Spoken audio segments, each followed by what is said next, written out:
És que jo me quedo bocabadat sentint les declaracions així. És que, a veure, qui ha gestionat fins ara i qui ha governat en aquesta comunitat autònoma?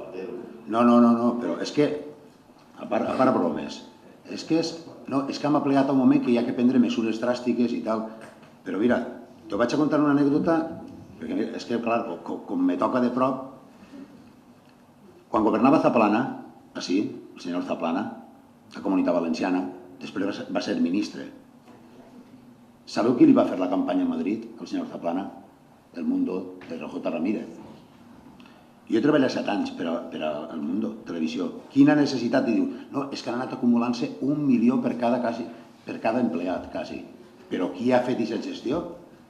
Si externalitzes tota la feina, és que al final t'eixen aquests números. Com pot ser, i això te ho dic en coneixement de causa perquè jo ho he viscut, que un programa que valia aleshores, per exemple, 5 milions de pessetes, perquè n'hi ha un personal que està treballant, eren els programes de càmera oculta, se facturaven per 12, per 15 i per 20 milions cada programa. Entonces, de 5 a 15 i a 20, cada programa, cuidao, que cada temporada són 13 programes. Tot això ho facturava el Mundo Televisió. Jo he anat allà a gravar, i un tècnic sols ha treballat 1 hora diària, perquè me gravava a mi i després estava tot el dia i així el primer torn i el segon torn. El que no pot ser és això, i aquesta gestió. Si vols externalitzar-ho, externalitza-ho, no augmentes, però és que anem a veure. Resulta que els programes es fan empreses, diguem, de fora, productores.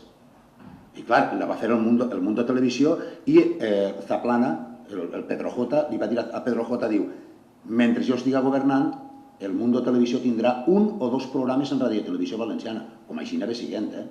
No importa que siga infantil o que siga de cuina. Ahí tenies, sempre n'hi ha programes pel Mundo Televisió.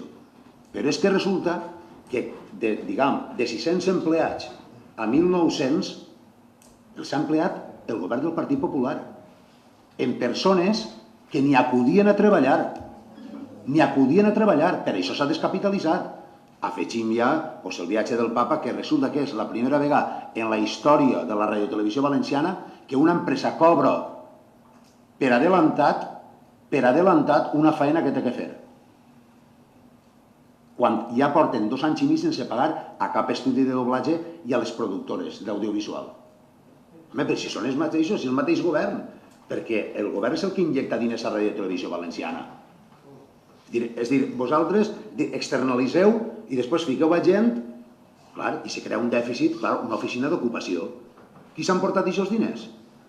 Està claríssim. Els que han tret plaça, no, perquè això es traguen la seva oposició en el seu dia, com a periodistes, com a càmeres, com a gent de producció. Però, home, per l'amor de Déu, això ha sigut igual que en tot lo demés. Gent ocupada pel govern valencià, que ha sigut un nefast gestor, perquè la Comunitat Valenciana a molt llarg termini deu 62.000 milions d'euros. 62.000, 1.200 de Ràdio i Televisió Valenciana. No cal que et justifiqueu.